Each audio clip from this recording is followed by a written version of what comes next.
โดยสบายดีสบายดีสบายดีน้องน้องหยังก่อนน้องละใหม่น้องใหม่โดยบ่ได้มาหาแต่โดนแล้วเนาะโดยไปอยากห้องพินห้องถึกแน่ทุกคนเลยตั้งแต่ห่างหายไปนี่ฮอดแล้วบ่ปีน้องละเกือบหอดเลยอืมเป็นได้ระยะเวลาที่ว่าเงียบไปซะมีคนคุยอยู่บ่บ่ช่วงที่ว่าเงียบไปก็บ่มีไผคุยบ่โอ้โดยตอนนี้น้องหลาอายุจักปีสาว เฮ็ดงานเหตุการณ์หยังตอนนี้บ่ได้เฮ็ดงานหากระดำนาแล้วโอ้คืองานที่ว่าเฮ็ดมันก่อนออกแล้วบ่แม่นโรงงานเจ๋งโรงงานเจ๊งแม่นบ่แม่นเออเจ๊งแต่โดนติหรือว่าใดโรงงานสิเจ๋งแล้วก็เอา ๆออกไปโรงงานมาแล้วก็มาแล้วก็ดำนาอืมน้องอยู่แบบว่างๆแบบดำไร่ดำนาจังซี่น่ะแบบบ่ได้มีเวียกอื่นจังซี่อยู่ประมาณจักเดือนแหละ 2-3 เดือนแล้ว ก็ถือว่าแบบพักผ่อนไปในตัวเนาะโดยอืมสิได้ไปแบบเฮ็ดงานอยู่ฝั่งไทยบ่คิดว่าบ่ฮู้บ่อยากไปบ่ล่ะอยากไปแต่ว่าพ่อแม่เพิ่นยังบ่ให้ไปอืมบัตรได้มีแล้ว ยัง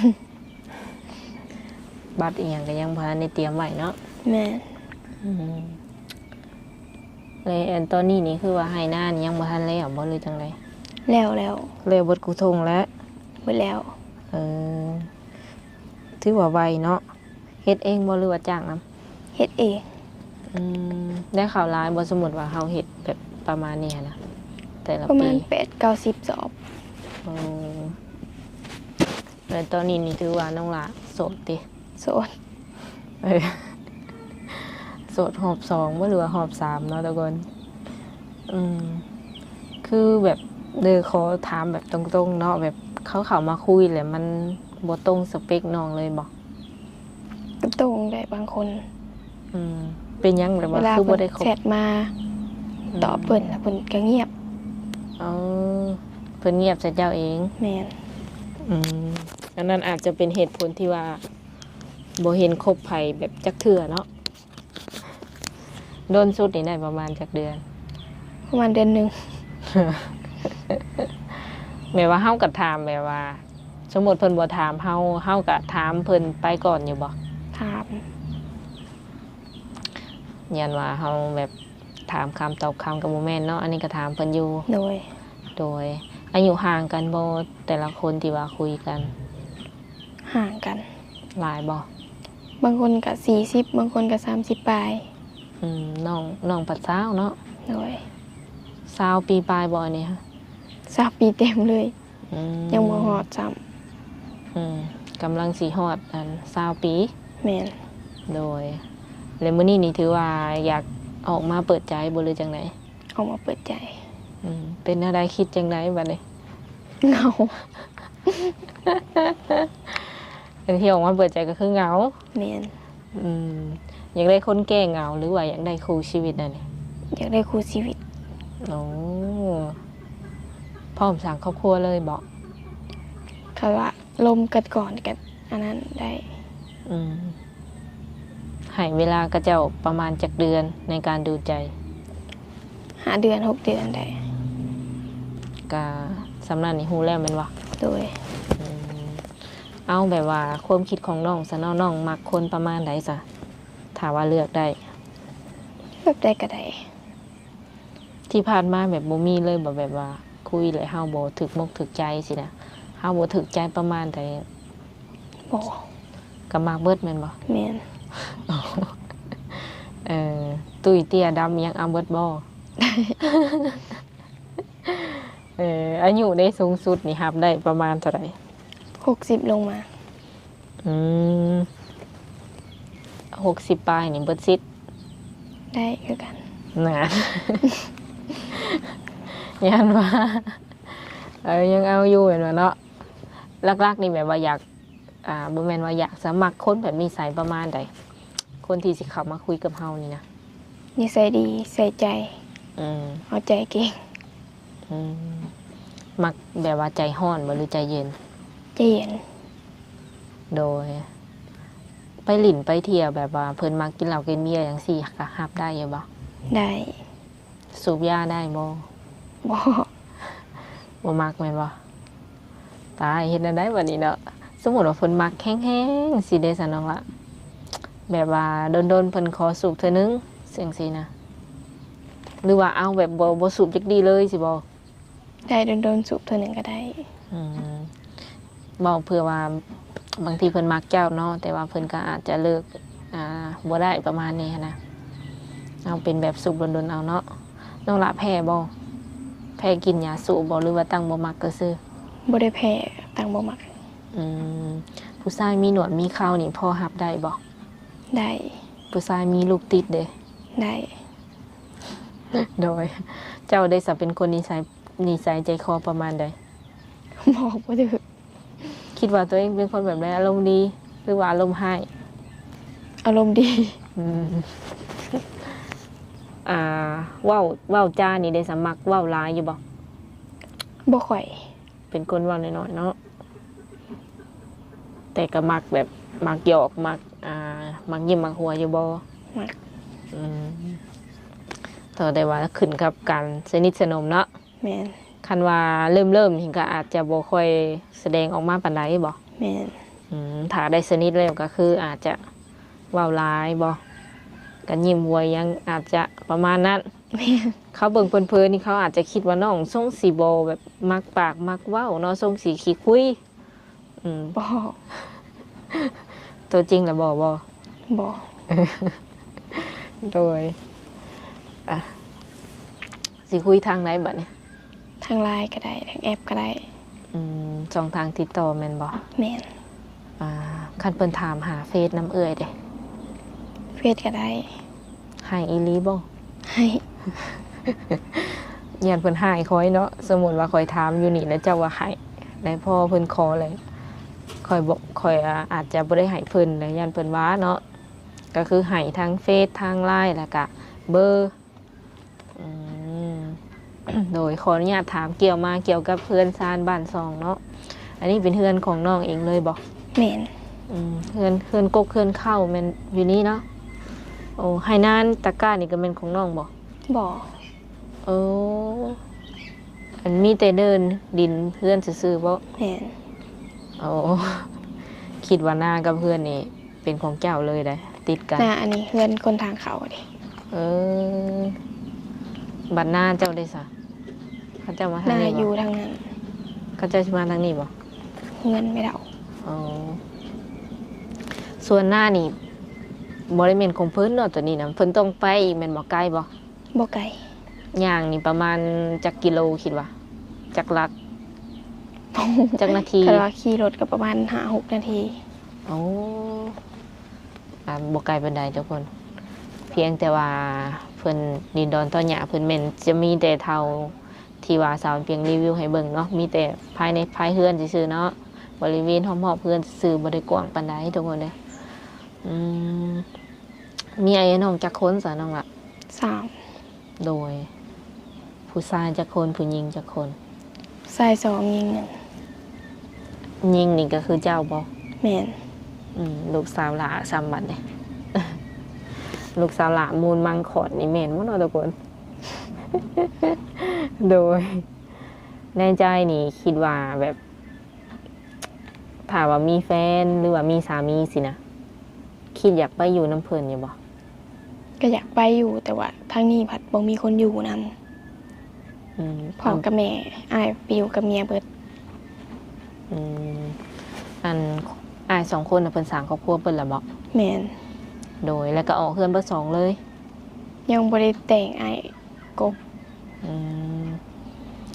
ยังไปหาเงินอยู่ ยังไปหาเงินมาแต่งกัน แม่น แต่ว่าเพิ่นก็มีครอบครัวทั้งสองแล้วเนาะ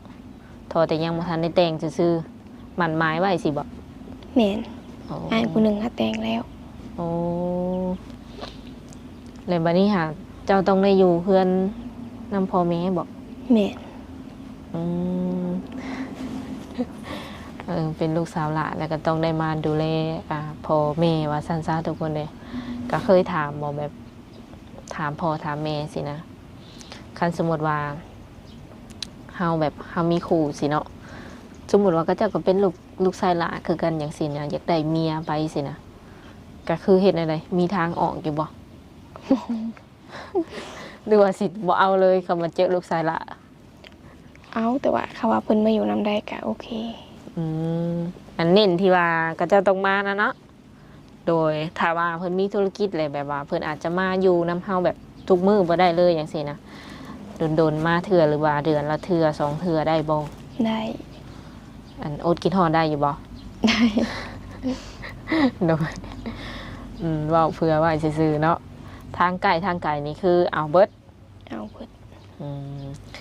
ตั้งแต่เฮาเปิดใจผ่านมานี่แบบเคยลมทางเมืองนอกเมืองนาอยู่บ่ ก็เคยแต่โดนแล้ว หักส่วนหลายนี่แบบว่า เนื้อคู่นี่มาแต่ทางใดทางที่ลม โมง ไทยหรือลาวหรือต่างประเทศหลายกว่าโมง ส่วนหลายก็มีแต่ไทย เจ้าว่าเนื้อคู่เจ้าอาจจะอยู่ทางไทยเนาะเพราะว่าส่วนหลาย คนเขามาลงกับเป็นคนไทยอะนะโดย อันนี้ค่ะคือว่าโสดแท้แล้วก็โสดชนิดเลย แม่น เลยถามว่าเพิ่นแบบเห็นคลิปเฮาอย่างสินะเฮามาเปิดใจใหม่สิเนาะคนเก่านี่เพิ่นสามารถมาคุยใหม่ได้บ่ ได้ ฮับคือเก่าบ่ โดย บ่ได้มีการเครียดกันหายหยังกันเลยบ่กับคนเก่าๆที่ผ่านมา บ่ ส่วนหลายนี่แม่นว่าฮู้เหตุผลบ่หรือว่าบ่ได้ฮู้เหตุผลที่ว่าเพิ่นหายไปอะนะ บ่ฮู้ อืมก็อยู่แบบงงๆเนาะก็เห็นหยังบ่ได้บ่ แม่น หักโสดเบิดบ่คนที่เข้ามาลงกับเจ้า โสดเบิดแต่ว่าบางคนก็มีลูก ก็เจ้าก็รีวิวแบบเพื่อนซานบ้านซองหรือว่าลูกเต้าก็เจ้าให้เจ้าเห็นอยู่บ่เจ้าแบบบ่อยากเห็นบ่เรื่องส่วนโตวเพิ่นแบบเพิ่นมีลูกมีเต้าแบบเป็นประมาณใด ก็อยากฮู้แต่ว่าเฮาหากะลมกันเขาบ่อยากข่อยอันนั้นปานใด บ่กล้าถามบ่ แม่น คือมื้อนี้นี่ข่อยมาสัมภาษณ์เจ้านี่เพิ่นเห็นเลยได้เนาะว่าเฮือนซานเจ้านี่เป็นแนวใดเพราะว่าข่อยอันได้รีวิวให้เบิ่งแล้วค โด ร่าวย ๆอันมีแต่เจ้าแล้วบัดนี้บ่เห็นเฮือนซานบ้านซองเพิ่นเนาะโดย ตอนนี้นี่อยู่เฮือนเฮียนนำบ่ บ่ บ่ได้เฮียนแล้วเนาะ โดย น้องหลาเฮียนฮอดห้องใด จบของม โดย ตั้งแต่ใหญ่เป็นสาวมานี่นอกจากไปเฮ็ดงานแบบว่าโรงงานเนาะได้เฮ็ดงานหยังแหน่อีก .4 ร้านอาหารก็เคยเฮ็ด เป็นเด็กเสิร์ฟบ่หรือว่าแบบแม่ครัว เสิร์ฟ โดยเรื่องกับข้าวกับน้ำอาหารการกินเฮ็ดเป็นอยู่บ่ เป็น เป็นได้บ่ซุอย่างบ่ บางอันก็บ่ได้ อืมคือแบบว่าเมนูหลักๆที่ว่าเฮามักกินอยู่เฮือนอยู่ซ่านหรือว่าเฮ็ดถนัดสินะเป็นแบบประเภทใดน้องล่ะ ทอดไข่ต้มหมี่ตำ อืม แบบง่ายสุดเนาะ อาหารแบบว่าคนโสดได้ประมาณนี้ค่ะเนาะต้มหมี่ต้มไข่สินะ ก็บอกสอนกันได้ที่เนาะ ได้ ก็คิดว่าตัวเองดุมันอยู่บ่คิดว่าตัวเองดุมันอยู่บ่ ดุ ก็คิดว่าดุมันอยู่ในระดับหนึ่งบ่หรือว่าดุสุดๆเลย ดุในระดับหนึง ประมาณนั้นทุกคนเลยอันที่นี่คันว่าเพิ่นอยากมาหาอยากมาหลินน้ำสวงนี่น้องหลาสะดวกแบบอิหยังให้เพิ่นมาหาอยู่บ่ ช่วงแรกๆสายยามนี้ฝนตก ทางมันเปื้อน บ่เอาเป็นช่วงแรง แม่น ๆคันว่าฮอดช่วงแรงๆแล้วเนาะแบบคนที่ว่าบ่เคยคุยกับเจ้าเลยแหละเพิ่นอยากให้ข่อยนี่พามาหาสินะอยากให้พามาเฮือนมาซ่านอย่างสินะให้มาอยู่บ่ ให้มา โดยที่เจ้าบ่ได้ฮู้จักเพิ่นได้แบบว่าข่อยพามาเลยสินะ คิดว่าได้เอาว่าตรงๆเลย มาได้แต่ว่าทุกเสร็จบอกก่อนได้เลย ให้แซนบอกก่อนประมาณแบบว่าสิพา FC มาหาเด้อจังซั่นจังซี่ก็ให้แบบบอกเจ้าก่อนประมาณนี้บ่ แม่น เป็นแนวใดสมมุติว่ามานี่นะมาแบบเซอร์ไพรส์มาโดยการที่แบบบ่ได้บอกบ่ได้นัดจังซี่นะ ความรู้สึกน้องน่ะมันเป็นจังได บอกบ่ได้ ย่านแบบบ่ได้เตรียมโตวหรือว่าย่านไปลิ้นหรือว่าอีหยังสินะ ยันไปเลินยันบ่ได้อยู่กัน หักส่วนหลายก็บ่ได้ค่อยอยู่บ่แบบเฮาจังซี่ล่ะ ก็บ่ได้ค่อยอยู่เฮือนปานใดแต่มื้อนี้แหละอยู่เบิดมื้อเลย โอ้มีบ่อนไปลิ้นบ่ มี เป็นแบบว่าอาหารสิบ่หรือว่าเฮือดหมู่ เฮือนหมู่ ก็มีหมู่มีครูหลายอยู่ ก็หลายอยู่ โดยมักไปแบบหลินไปเที่ยวปาร์ตี้อยู่บ่ ไปโดนๆเถื่อ อืมบ่ได้คาล่ำหรือว่าบ่ได้มีโรคประจำตัวบ่ บ่ แข็งแรงเบิดเนาะโดยตอนนี้ก็อายุ20สิเข้า20จังซี่ซะสมมุติว่าภายใน4-5 เดือนแล้วเฮาลมเข้าใจเพิ่นมักเฮาอหลีจังซี่นะเพิ่นอยากมาขอได้บัดนี้เนาะก็สิพร้อมสร้างครอบครัวเลยบ่ในอายุ20ปีนี่ พร้อม พ่อแม่ก็ถามแล้วบ่ ถาม เพิ่นอนุญาตแล้ว อนุญาตแล้ว ลืมถามว่าอาชีพหลักๆหรือว่าธุรกิจหลักๆอยู่เฮือนน้องนี่นะทำมาค้าขายหยังน้องละ บ่ได้ค้าขายหยัง พ่อเป็นชาวนาบ่แม่ได้ทาง ชาวนาคือกัน ไอ้น้องก็ชาวนามีแต่ไปรับจ้างทำใบเอาเนาะ แม่น โดยบัดคือเจ้าได้ซะแบบค่าใช้ใช้จ่ายแบบว่า เงินคำกำแก้วที่น้องใช้ว่าซี่ซะเนาะเอามาได้ใส่ มีเถื่อเอาน้ำแม่ ยังขอน้ำแม่อยู่เป็นว่า แม่น หลายบ่เดือนหนึ่งใส่ประมาณเท่าไหร่ ก็บ่หลาย ค่าใช้จ่ายเห็นไหม เอาบางมื้อ50มื้อแสน โอ้เป็นมือ แม่น มือใดมีค่าใช้แนวอยากใส่ก็คือขอเอาสิบ่ แม่น อืม โอเคทุกคนแล้วเนาะสุดท้ายนี้มีอย่างอยากฝากถึง FC เก่าแล้วก็ FC ใหม่บ่ที่ว่าเพิ่นสิเข้ามาคุยกับเจ้าเนาะ บ่มี บ่มี แล้วแต่ก็พยายามแบบว่าตอบเพิ่นเด้อค่ะเนาะเพิ่นทักมาเนาะ โดย เพิ่นก็อยากทำความรู้จักกับเจ้าหั่นแหละอยากฟังเสียงบางคนก็อยากเห็นหน้าก็มีสะดวกเปิดกล้องอยู่ที่ สะดวก โดย โอเคสำหรับคลิปนี้ทางสาวบุญเปียงกับน้องเพิ่นก็สิได้ขอตัวโจไว้ก่อนเนาะมื้อหน้ามื้อในคันว่า FC ให้มาหาใหม่ก็เอ้ยสิมาหาอีกเด้อ โดย โดยสบายดี สบายดี